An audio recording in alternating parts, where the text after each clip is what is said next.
یانەی مانچستەر یونایتد پاش فێرێکسۆن نەیتوانیوە لەگەڵ ڕاهێنەرێکی تر بگاتەوە لووتکە و لە ئێستادا پشتیان بە ئامۆریمی لاو بەستووە. ئالێکس فێرێکسۆن لە ساڵی 2013 دەستی لە پۆستی ڕاهێنەری مانچستەر یونایتد کێشایەوە و پاش نزیکەی 23 ساڵ دەڕاهێنەر لە ماوەی نزیکەی 11 ساڵدا بە شێوەیەکی کاتی و بە شێوەیەکی فەرمی لە جێگەی فێرێکسۆن دانراون، بەڵام هیچیان نەیانتوانیوە مانیو بگەڕێنەوە لووتکەی یانەکانی ئینگلتەرا.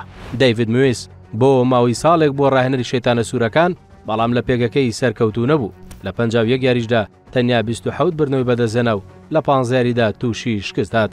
پاشەویش ڕاهەنگیگز بەکاتی بۆ ڕاهێنەر و دواتر لیویس ڤان گالی هۆڵندی لە ماوەی نێوان ساڵی 2014 بۆ 2016 بۆ ڕاهێنەریانەکە، بەڵام تەنیا یەک نازناوی لەگەڵدا بەدەستهێنان و ڕێژەی بردنەوەکانیشی تەنیا لە 52 بوو. پاش دوورخستنەوەی ڕاهێنەرە هۆڵندیەکە خۆسێ مۆرینۆ ئەرکی ڕاهێنەرایەتی سوورپۆشەکانی مانچستەری گرتاستۆ. سپێشڵ وەن پاش فێرێکسۆن خاوەنی بەرزترین ڕێژەی بردنەوە بوو لەگەڵ یانەکە لە نێو ڕاهێنەرە هەمیشەییەکان، ئەویش بە ڕێژەی لە 158 و بردنەوەی 84 یاری لە کۆی 144 یاری و لەگەڵ یانەکەش بووە پاڵەوانی یۆروپا لیگ و پلەی دووەمی پریمەر لیگیشان بەدەستهێنا و دوو نازناوی ناوخۆییشیان بردەوە.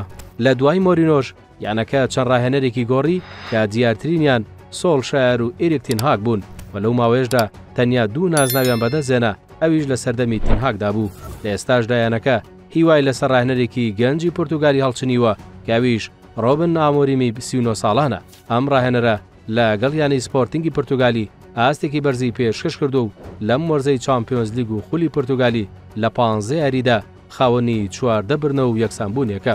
زۆرێک پێیان وایە ئەم ڕاهێنەرە لاوە سەردەمێکی نوێ لە مانچستەر یونایتد دێنێتە ئاراوە و یانەکە دەگەڕێنێتەوە بۆ بردنەوەی نازناوەکان. لەلایەکی تریشەوە بەشێکی تر پێیان وایە ئەم ڕاهێنەرەش هاوشێوەی ڕاهێنەرەکانی دوای فێرێکسۆن دەبێت و مانەوەی لە شەیتانە سوورەکان زۆر نابێت.